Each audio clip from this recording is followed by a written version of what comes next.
ሰው ላይ አትጠጉ፣ በሰውም አትሸበሩ፣ እግዚአብሔር ክንድ ላይ እረፉ። ያንን ደግሞ የሚሆነው መዝሙረ ዳዊት ስታነቡ ነው። ዘምሩ።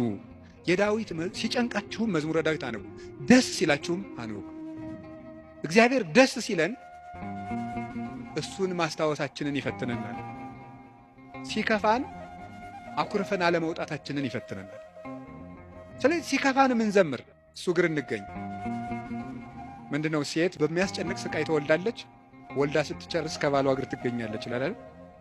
ኦሪት ዘፍጥረት ያለው አይደለም? በምጥ ወልደሽ በስቃይ ወልደሽ ፈቃድሽ ወደ ባልሽ ይሁን ያለው። በስቃይ ትወልዳለች፣ ወልዳ ስትጨርቅ ከባሏ ጋር ትውላለች። ይሄ ማለት አንዲት ነፍስ በመከራ ተጨንቃም ከሙሽራዋ ክርስቶስ እግር ነው መገኘት ያለበት።